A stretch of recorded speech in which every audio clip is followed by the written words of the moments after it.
તો માસ્તર, આપણે વાવડી ગામના બધા સભ્ય ભેગા થઈને રતન પર જઈ રહ્યા છીએ, તો એના વિશે તમે શું કહેશો?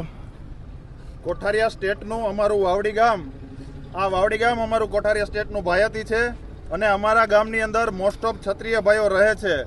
ગઈકાલે જ્યારે અમે ક્ષત્રિયની મહાઅસ્મિતા રેલીમાં જોડાવાનું નક્કી કર્યું એટલે લગભગ 15 થી 20 મિનિટમાં લગભગ 50 થી 60 નામ ધડાધડ લખાઈ ગયા અને આજે બધા સમયસર અહીંયા રજવાડી પોશાકમાં બધા હાજર છે.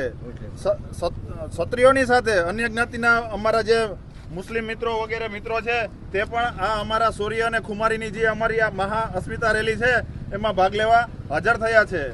આપણને ખબર છે કે ક્ષત્રિયો એ દેશની અંદર કેટલું બલિદાન આપ્યું છે. ક્ષત્રિયોએ પોતાના લીલા માથા વાઢી અને દેશને બચાવ્યો છે, હિન્દુત્વને બચાવ્યું છે.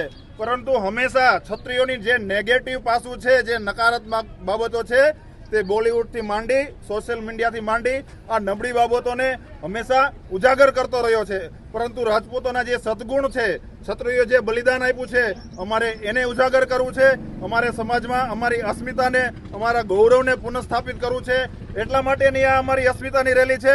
આજે અમારો વાવડીનો ક્ષત્રિય સમાજ, સમગ્ર ક્ષત્રિય સમાજ એકઠો થયો છે તે માત્ર ને માત્ર અમારી અસ્મિતા ખાતર, અમારી બહેનો દીકરીઓની જે એક રાજકીય નેતાએ જે અપમાન કર્યું છે, અન્ય જ્ઞાતિને સારું લગાડવા માટે, સરખામણી માટે ક્ષત્રિય કોમને ટાર્ગેટ કરી છે. આ હળહળતું અપમાન અમે રાજપૂત ભાઈઓ, અમારી ક્ષત્રાણીય બહેનો અમે સહન નથી કરી શકતા. એટલા માટે ગામ ગામ, નગર નગર, જિલ્લા જિલ્લા સુધી અમે એક સાથે ભેગા થઈ અને આજે રતનપર ખાતેની મહાઅસ્મિતા રેલીમાં એકઠા થશું અને અમારી એકતાનો અમે પરચો બતાવશું અને અમે તન મન અને ધનથી અમે ક્ષત્રિયોએ અમારું જે ગૌરવ છે એ ગૌરવને ફરીથી પ્રસ્થાપિત કરશું. જય ભવાની.